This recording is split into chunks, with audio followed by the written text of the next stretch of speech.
ये जो सीएम इब्राहिम साहब हैं वो उनको मैं लीडर ही नहीं मानता। क्यों? जिस दिन से उन्होंने जेडीएस के अंदर ख़त्म रखा है, उन्होंने पहले काम क्या किया कि second line leadership, third line leadership को उन्होंने ख़त्म किया। जैसे हमारे ज़मीर साहब ने दिन रात ये कर दी, उनकी पार्टी के लीडरान को लेके वहाँ पे नाश्ते करवाते रहे, दोपहर में खाना खाते रहे, तो उनको सक्सेस मिली। तो उसी तरीके से यहाँ पे सक्सेस फेल होने का रीज़न सीएम इब्राहिम साहब है। इनके पीछे जो भी 16 तारीख को जाएगा, ये अपना तवा सेकने के लिए आवाम को, कौम को, मेरी कौम का रहबर बिल्कुल सीएम इब्राहिम साहब नहीं है। माइनॉरिटी सदर जेडीएस के अंदर रहा हूँ।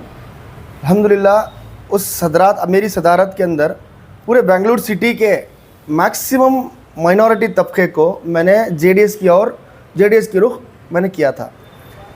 सर, जो हमारे सीएम इब्राहिम साहब की अगर बात करें तो उन्होंने जो 16 तारीख को जो मीटिंग बुलाई है, तो मैं पसंद करूंगा कि हमारे जितने भी कायदीन मुस्लिम लीडर्स हैं, मुस्लिम जेडीएस के लीडर तबके के लीडर हैं, या तो इनके पीछे जो भी लीडर्स हैं, उनको रिक्वेस्ट कर रहा हूँ कि ये जो सीएम इब्राहिम साहब हैं वो उनको मैं लीडर ही नहीं मानता।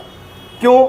जिस दिन से उन्होंने जेडीएस के अंदर ख़त्म रखा है, उन्होंने पहले काम क्या किया कि second line leadership, third line leadership को उन्होंने ख़त्म किया। One man army, one man decision लेने वाले बन गए। तो उसी तरीके से उन्होंने और दूसरी चीज़ क्या की कि जब उन्होंने जेडीएस में थे तो उन्होंने सीनियर जो भी जेडीएस के कायदीन रहे, ज़फ़रुल्लाह खान साहब ले लो, अपने शफ़ीउल्लाह साहब, जो कि बीएम फारूक साहब, जिन्होंने भी माइनॉरिटी को अपलिफ्ट किया जेडीएस के अंदर, उनको कहीं भी काउंट नहीं किया। तो उन्होंने सबसे बड़ी गलती ये की। और थर्ड गलती जो की है उन्होंने कि जब इलेक्शंस अनाउंस हुए हैं तो इनका काम क्या बनता है कि मुस्लिम वोट बैंक को कवर करना था इनको। अगर इन्होंने सही से अपना टीम वर्क करके जो भी जितने भी कायदीन रहे हैं हमारे जेडीएस के अंदर, उनको कॉन्फिडेंस में लेके, जितने भी ग्राउंड लेवल लीडर्स कार्यकर्ता, उनको अगर कॉन्फिडेंस में लेके, ये अगर उलमास के पास रेगुलरली विजिट करके उनके दुखड़े सुनते, या तो कुछ उनके क्लेम्स या तो उनके कमिटमेंट्स अगर ये लिए होते, कुमार स्वामी साहब को अगर 3, 4, 5 दफ़ा, 6 दफ़ा, जैसे हमारे ज़मीर साहब ने दिन रात ये कर दी, उनकी पार्टी के लीडरान को लेके वहाँ पे नाश्ते करवाते रहे, दोपहर में खाना खाते रहे, तो उनको सक्सेस मिली। तो उसी तरीके से यहाँ पे सक्सेस फेल होने का रीज़न सीएम इब्राहिम साहब है। नहीं, वो ठीक है। आपके सवाल का मैं जवाब दूंगा। 16 तारीख की जो मीटिंग इन्होंने बुलाई है, मैं रिक्वेस्ट कर रहा हूँ कि आपके जितने भी फॉलोअर्स रहे उनको भी मैं रिक्वेस्ट कर रहा हूँ, और जितने भी हमारे नाराज़ लीडर्स जो भी जेडीएस के अंदर मुस्लिम लीडर्स हैं, मैं रिक्वेस्ट कर रहा हूँ अपने खुद से डिसीजन लो, या तो अपने कोई दूसरे कायदीन जो कि एक सेकेंड लाइन लीडरशिप या थर्ड लाइन लीडरशिप बनाने का मकसद रखता हो, उनसे राब्ता करो, ना फिर इनके पीछे जाओ। क्यों?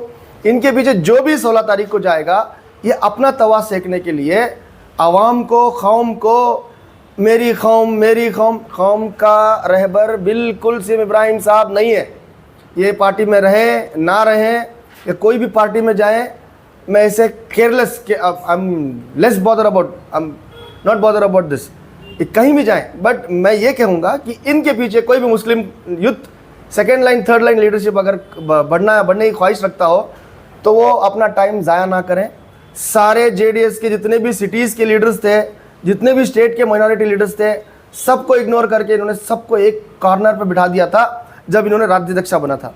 तो इसी का इफेक्ट है आज कुमार स्वामी, जो कि बीजेपी के साथ मैत्री करने का रीज़न ही यही है। ये सबसे बड़ा रीज़न सीएम इब्राहिम है। तो क्या जो है आपके अगले इक़दाम क्या होंगे, क्या स्टेप्स होंगे आपके? देखो, मैं इस पार्टी के अंदर ज़फ़रुल्लाह खान साहब की बदौलत ही रहा हूँ अभी तक, और 5 साल जो भी सदारत मेरी रही है, देवेगौड़ा साहब की निगरानी में जो भी मैंने काम किया है, जितने भी हमारे सपोर्टर्स हैं, जो जितने भी कार्यकर्ता हैं, जितने भी मुस्लिम माइनॉरिटी लीडर्स हैं, सीनियर सिटीजन्स हैं, जितने भी लोग जुड़े हुए थे, सिर्फ़ और सिर्फ देवेगौड़ा साहब और हमारे ज़फ़रुल्लाह खान साहब की चेहरा और उनकी बातचीत और उनके जो इरादे और मकसद है ना, सिर्फ इसी वजह से हम लोग जुड़े हुए थे। तो आने वाले दिनों में इंशाअल्लाह ताला एक मीटिंग बुलाई जाएगी। मैं रिक्वेस्ट करूंगा ज़फ़रुल्लाह खान साहब को कि उनके लीडरशिप में एक मीटिंग हो कि हमें क्या स्टेप लेना है। क्यों उनको कहीं से भी अपना मुफाद, अपना मकसद, कहीं से भी वो अपना मकसद नहीं देखते। तो उनका मकसद यही रहता है कि second line leadership, third line leadership कैसी बढ़ाया जाए। तो सीएम इब्राहिम साहब को छोड़ो, उनको रिटायरमेंट करके उनको घर में बैठने दो। ये कोई भी पार्टी में जान दो, जैसे कांग्रेस, या मैं तो कहूँगा कांग्रेस वालों को कि इनको नहीं लो, बिकॉज कांग्रेस से वहाँ से वापस यहाँ पे आए, उसी तरीके से अभी फिर वहाँ पे जाके गंद मचाएंगे। तो इनको ना लो तो अच्छा है। कोई भी दूसरी पार्टी, जैसे आम आदमी पार्टी हो, मैं रिक्वेस्ट कर रहा हूँ, आने वाले दिनों में आपकी मर्ज़ी, लो या ना लो, बट इनके पीछे लीडरशिप कायम होना बहुत मुश्किल है, नामुमकिन के बदौलत है। और इनके सिर्फ भाषण ही अच्छे रहते हैं, इनको फॉलोअर्स फॉलो नहीं करते। अगर वैसा होता तो आज जेडीएस की ये नौबत नहीं होती। क्योंकि आप भी जो है बैंगलोर सिटी प्रेसिडेंट रहे और माइनॉरिटीज़ के ख़ास तौर से रहे, तो इस वक्त जो है माइनॉरिटीज़ के दरमियान एक कन्फ्यूजन भी है। तो क्या जो आपके जो जेडीएस लीडर्स थे, जो आपके कांटेक्ट में हैं, जो आपके टच में हैं, 16 तारीख की मीटिंग के रिलेटेड क्या जो है आपके डिस्कशन? जो 16 तारीख की मीटिंग सीएम इब्राहिम साहब ने बुलाया है, तो ये मीटिंग सिर्फ और सिर्फ सीएम इब्राहिम साहब और उनके जो बच्चे हैं और जो उनके साथ आस पड़ोस में जो 10-15 लोग हैं, वही मीटिंग करेंगे।